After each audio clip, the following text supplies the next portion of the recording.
Hello once again, everybody, and welcome to another episode of the C-Bus Paranormal Paracast. I'm your host, Johnathon Robson, and on today's episode, we'll once again be exploring the paranormal happenings in the state of West Virginia. Our topic for this month's episode will be the Hempfield Tunnel, based out of Wheeling, West Virginia. Some of you guys may also know this infamous tunnel under a different name, Tunnel Green. The Hempfield Tunnel is a location that I've had my eye on for a few years now. I was finally able to visit the location in August of last year. Unfortunately, this would only be a brief visit as I had a schedule to keep for the weekend. However, I was able to spend a little time at the location to get a feel for it, and also run a little bit of audio and video. On today's episode, I'll be sharing my experiences from my visit, the tunnel's history, and of course, its ghost stories. This investigation of the Hempfield Tunnel would be at the start of an extremely long weekend. And this episode will also be a bit of a precursor into next month's episode, the West Virginia State Penitentiary. Not only did I visit the Hempfield Tunnel, but I also met up with Jeff Cole to sign some books at the West Virginia Penitentiary Paracon, and we also both participated in their public ghost hunt that same night. But we'll get into all of those details next month. Before we begin, I would like to remind everybody that we do have a second show currently on Patreon called Legends and Lore. For a small monthly donation, you can access a few exclusive episodes of the new show, and also have access to other various exclusive content. Your donations, interest, and support helps to keep the Paracast going, and I'm certainly thankful for those of you that have helped contribute to the cause so far. The Legends and Lore series debuted with the Fairhaven Monster episode in December, and we recently aired an episode on Squire's Castle earlier this month.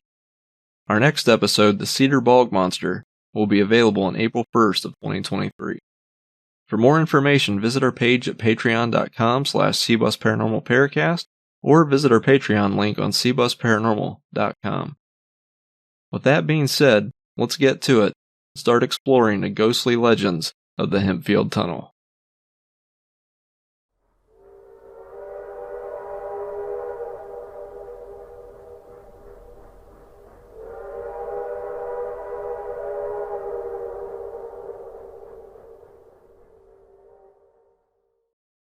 When the topic of haunted train tunnels comes up in Ohio, nearly everyone will mention the popular Moonville Tunnel. In West Virginia, they have several to pick from. However, the Hempfield Tunnel in Wheeling certainly seems to have its own unique aura, reputation, and charm. And if for some reason you didn't know the tunnel had a reputation for being haunted, well, their welcome sign will certainly inform you about it upon your arrival. I'll just read from their welcome sign to give you an idea. The Hempfield Tunnel is said to be haunted.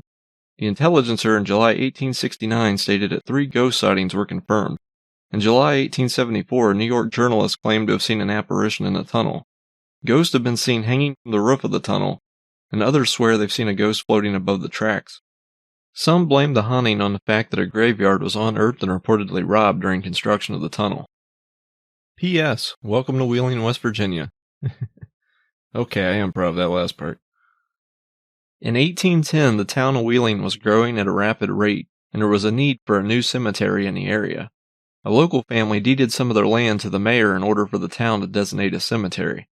The cemetery in question would later become known as the Peninsula Cemetery, and it was located on the top of a steep hill. The community would end up using this deeded land as a cemetery for over 35 years. Apparently in the 1850s there was a need to expand the railroad line, and it was decided that a train tunnel would be built directly under the site of the cemetery. Yeah, you know where I'm going with this one. Naturally, the city didn't leave the graves undisturbed, and it stated that a local man was hired to exhume the bodies and relocate them into 2 other local nearby cemeteries. Most historic accounts indicate that the man got most of them, which means there are still likely unmarked graves sitting on top of what is now known as the Hempfield Tunnel. It's believed that the spirits of the deceased Wheeling residents are the cause of some of the Hempfield Tunnel's claims of paranormal haunting. Visitors have claimed to hear disembodied voices, get strange feelings, and see shadow figures within the tunnel itself. To make matters even more disturbing, tourists and visitors have noticed what they consider to be a green slime and ooze dripping from the top of the tunnel itself. Delightful. Throughout the tunnel's history, there are rumors and stories of a few gentlemen that were possibly hit by oncoming trains during its use. If true, that could also add to the speculations and stories of the tunnel possibly being haunted.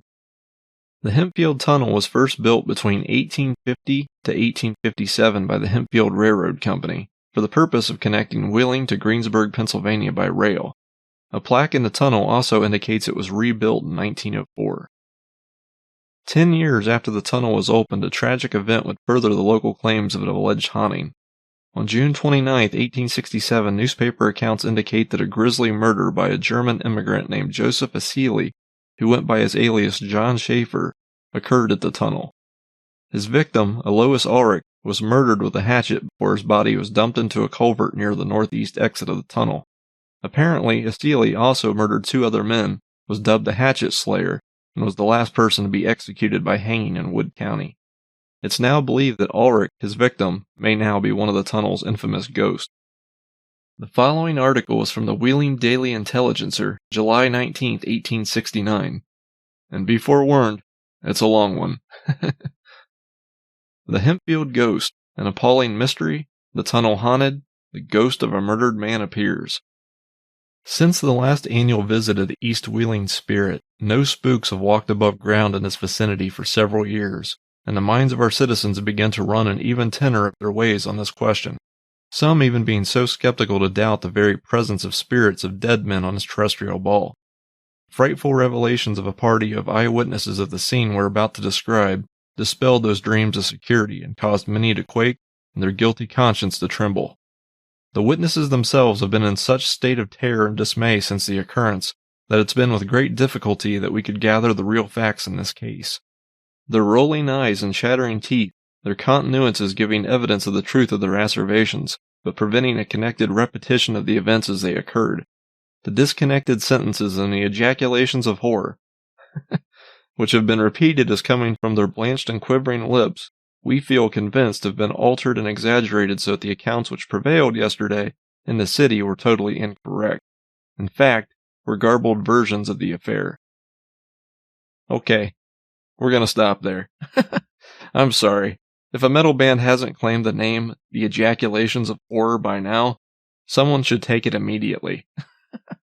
The author of this article is rather descriptive, and they use some challenging old-timey words as well, so I'll do the best that I can to do it justice. It seems the writer blames the witnesses' pure terror for the reason that their stories appear to be incoherent and inconsistent, and now their story is being spread by the community as garbled versions of the events as they transpired. So let's continue. The tunnel of the Hempfield Railroad has long been notorious as the scene of some of the most horrible murders which have been chronicled in the annals of our newspaper, and in the criminal records of our country.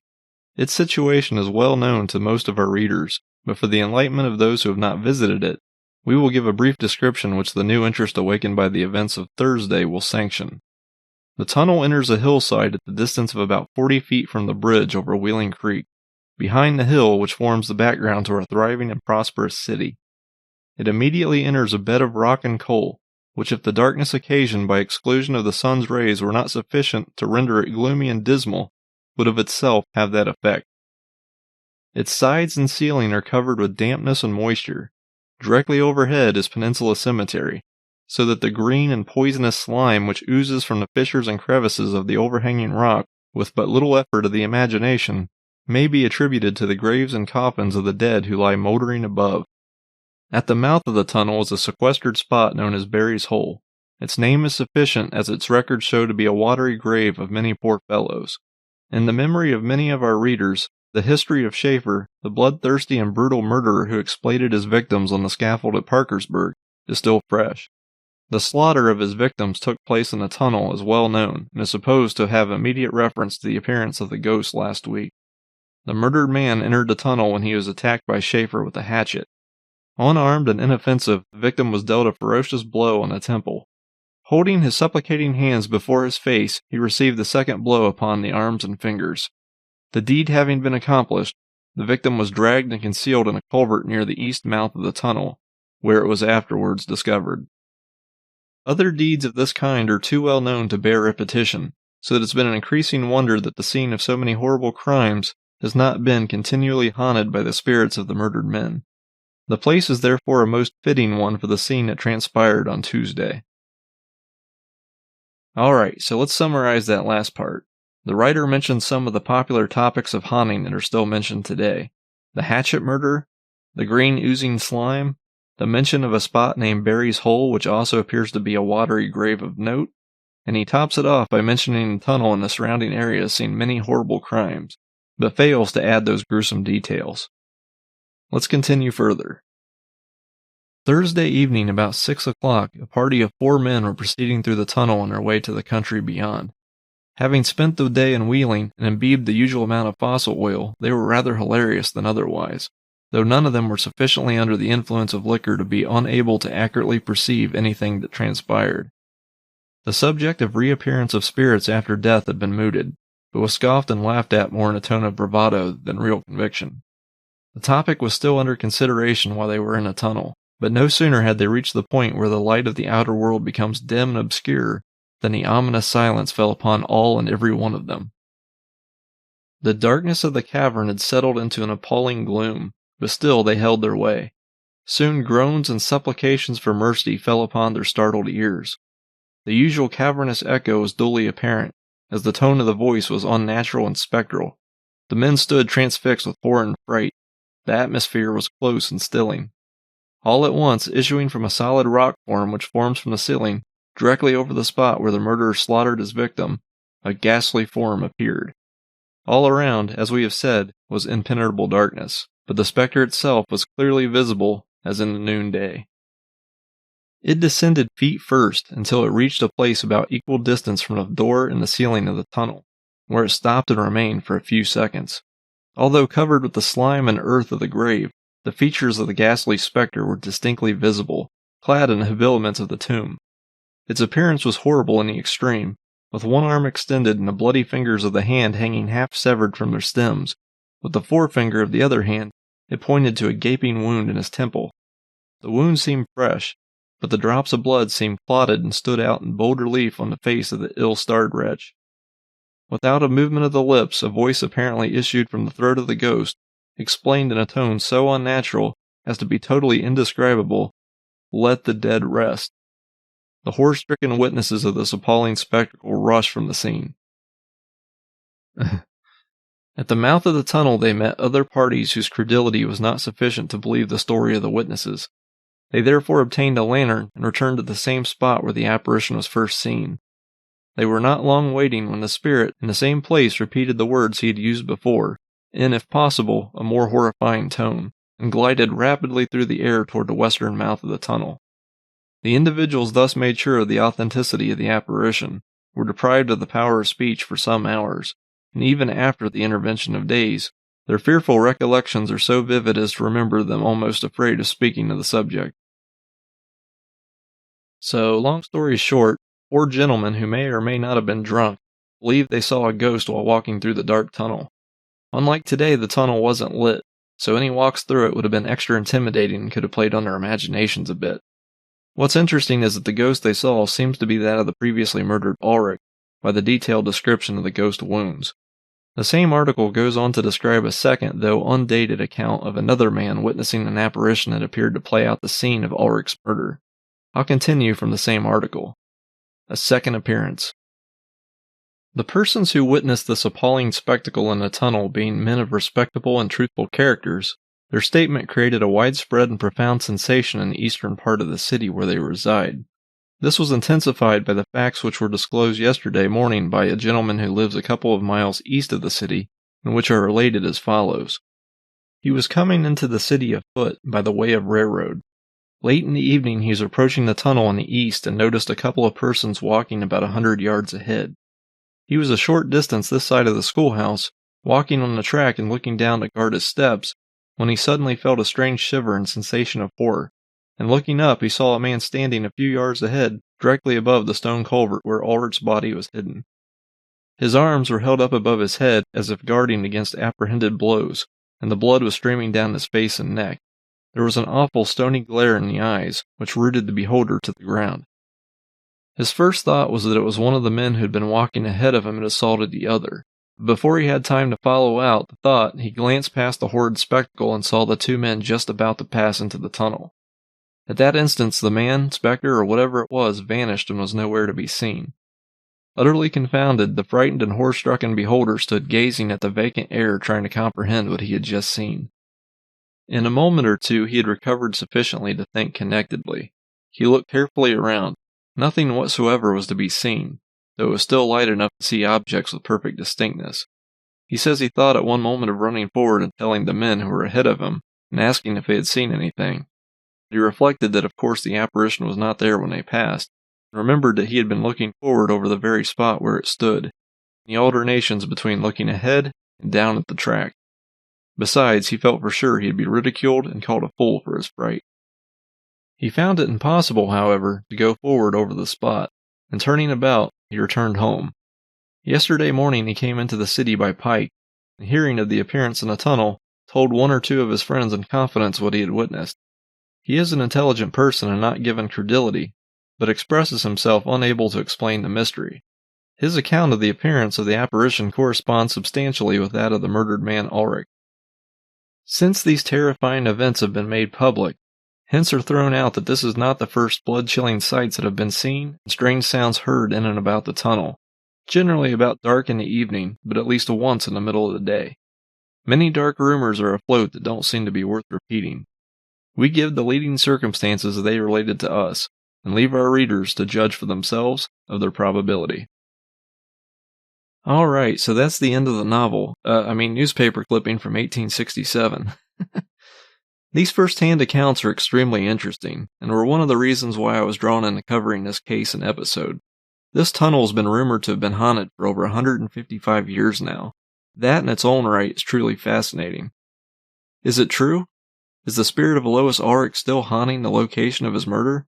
And why does it present itself in this way? Perhaps we'll never know the exact reason, but it does seem like he can't come to terms with what happened to him. Oddly enough, Asili became known as the Hatchet Slayer and author.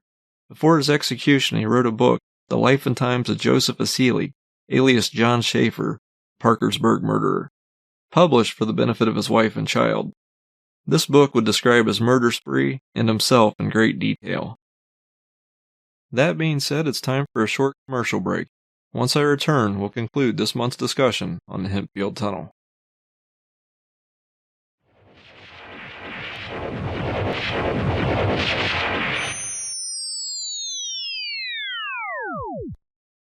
Paranormal investigators, it's a new year, and you know what that means. It's time to start planning for your upcoming investigations and to also stock up on new ghost hunting devices. Thankfully, GhostStop has you covered. GhostStop has everything you need to advance your team's research and theories. They have digital recorders, camcorders, thermal imagers, EMF devices, laser grids, and much, much more. If you need it, they likely have it. Our team has used several GhostStop products over the years. Click the GhostStop link on this episode's information panel or on our website at cbusparanormal.com, and you can browse through their extensive catalog and place your order today. By using the show's affiliate link on our player and website, you'll also be supporting our show, and this lets GhostStop know that we sent you. GhostStop, paranormal equipment made by investigators for investigators. Are you interested in starting your own podcast, but not sure how to get started? Perhaps it's time to look to Buzzsprout for some direction. Buzzsprout has helped over 100,000 podcasters get their projects off the ground, and they can help you get your podcast listed on every major podcasting platform. They also have several guides to help you navigate through the process of recording and finding the right equipment to use. With Buzzsprout, you get a podcasting website, audio players, and detailed analytics to see how people are listening to your show. It will also provide you with the necessary tools to promote your episodes. Podcasting isn't hard when you have the right partners, and Buzzsprout wants to see you succeed.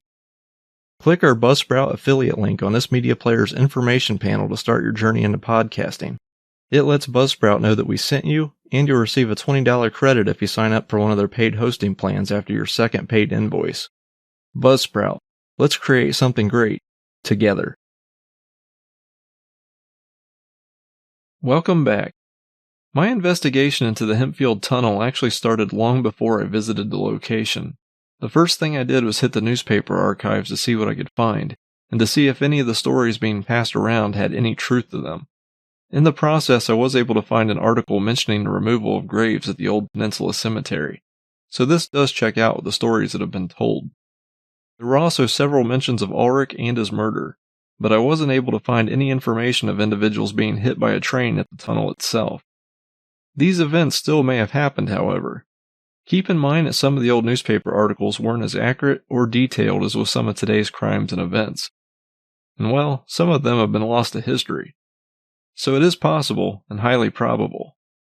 I did find at least one other incident where a passenger was injured falling off the Hempfield Bridge while attempting to board a train at the tunnel. There were also a few articles talking about workers that had fell off the bridge while they were working, and tragically, I also found an article about one local resident that apparently drowned herself in a Wheeling Creek by the bridge. Speaking of the creek, I do want to take a second to talk about a location we discussed in a previous newspaper article, Barry's Hole. I'll be honest, not being a local resident, I had never heard of this location, but it's a deep spot in Wheeling Creek near the train tunnel that the kids would frequently swim in. Unfortunately, several of these kids didn't make it back out and drowned in the creek. I was able to find several newspaper articles discussing the various deaths that occurred there over several decades, and the numbers are honestly pretty staggering. Some of these incidents were extremely heartbreaking, and sadly this could also account for some of the hauntings in the area. I'm not sure why residents didn't take precautions sooner, but it seems like a lot of these deaths could have been avoided. The spot's tragic history was extremely well known to the community, and unfortunately led to several watery graves. On top of what I've previously mentioned, I was able to find a newspaper article discussing a shooting at the bridge in 1883, when a drunken hunter randomly took aim at an individual he didn't know and shot him in the arm. When the man asked why he did that, the drunk yelled back, "Go on, damn you, before I blow your brains out." So apparently just walking through the tunnel on some days could put you in the line of fire. Literally. Unfortunately, afterwards, the man reloaded the gun and threatened 2 children under the age of 12 asking for money, and threatened to do the same to them. Thankfully, the kids were able to escape the man before the incident escalated into something worse. So let's just say the area has a colorful and extremely tragic history, especially in the mid to late 1800s. Today, the Hempfield Tunnel is part of the Tunnel Green Park system, with various biking and hiking trails nearby. From the reports I've read online, the area is still pretty rough, in a slightly different way in today's environment. Wheeling's homeless population was temporarily a problem at the park, and would oftentimes leave clothes and trash in the area surrounding the tunnel, which of course is a bit of a deterrent for prospective visitors and tourists. I also seen mentions of visitors recommending people to visit the area with friends if you intend to visit the tunnel. So just some things to keep in mind if you'd like to visit the tunnel someday. Knowing this situation going in, I decided to visit the location during the afternoon hours, and I traveled fairly lightly with safety precautions just in case. At first, I traveled through a ton of construction, got slightly lost because of said construction, and eventually found myself parked between a fairly busy dog park and a baseball field. The GPS said I arrived at my location, but there wasn't a tunnel or sign in sight. So after a few minutes of surveying the situation, I noticed a small path that appeared to go past the baseball field. There wasn't a sign or anything to mark where I should go, but I knew this had to be the place. After a fairly short walk, I went up some stairs, and I immediately seen the awesome viaduct, creek, and the tunnel itself. Upon walking closer to the tunnel, the previously mentioned history and haunting welcome sign came into view. The area itself was fairly empty, but I did occasionally see a few bikers and runners during my visit. Naturally, the air in the tunnel was cooler as expected, and a slight moisture ooze seeped from the ceiling. The railroad tracks themselves have been removed over the years, and one side of the tunnel was paved for the local bike path. As with most allegedly haunted train tunnels, the walls were covered in graffiti, and there was even one of a ghost. It was kind of amusing, but I wanted to see if I could get any sort of evidence of an actual paranormal happening occurring at the tunnel. Overall, I was actually impressed. I think the city's making efforts to make this location more of an attraction. I didn't see anything I'd consider as abnormal, and I enjoyed my time there. As always, just be respectful of the environment and people in public places, and keep your guard up when you hear rumors about certain locations. I think the area was fairly busy on the day I went, but I'm sure there are times where there might not be as much foot traffic. The tunnel slime was obviously just moisture, but I do find it amusing that people relate it to decaying sludge. It does give the tunnel a bit of an extra creepy flair, though, I must admit. So is the Hempfield Tunnel actually haunted? Honestly, I think there might be something to it. There have been a few reports over the years of witnesses claiming they've seen something they couldn't explain there, but of course there have been several people that have went there and experienced nothing. Signs of an alleged haunting don't happen on command, and they seem to be able to occur at any time, day or night. In this case, the area has a history of real tragic events and even a violent murder. Who is to say that the energy or reverberations from those tragic events still don't persist at the tunnel to this day? Unfortunately, I found that running audio at this location is extremely challenging. The tunnel is right by a busy highway, so obviously background noise was a major issue. There were a few times during my audio review that I thought I might have something, but the background noise was so bad it contaminated the possible audio hits to the point that I couldn't be sure of what I was hearing. So at this time, as frustrating as it may be, I'd have to rule my audio files as inconclusive for this investigation. Unfortunately, there also wasn't anything to report from a visual sighting perspective. I would have loved to have had an experience similar to what was reported in those old-time newspapers, but alas, it wasn't meant to be. Crime scenes have always interested me in a paranormal sense. When you go into a location and know what happened there, your brain has already planned those thoughts in your head and already influencing the situation. Unlike legends, crime scenes provide undeniable truth of the incidents that occurred there.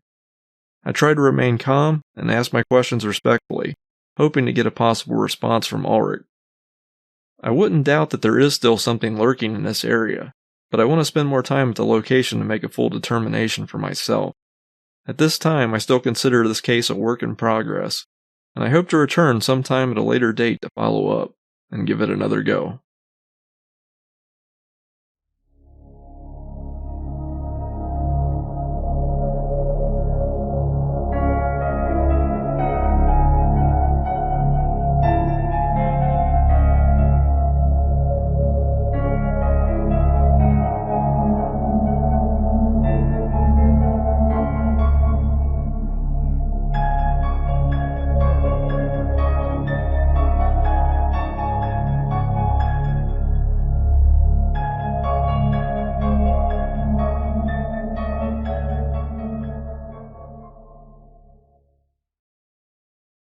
Well, that concludes this month's episode of the C-Bus Paranormal Paracast.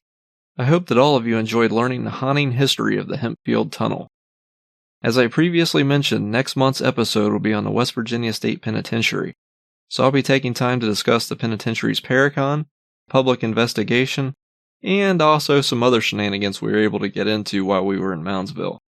It had been 10 years since our first investigation of the prison in 2011, and it was certainly fun to revisit it for old time's sake. As always, please remember to add us on social media or visit cbusparanormal.com for the latest updates on our team and the Paracast. Thank you all once again for listening, and we'll meet again next month.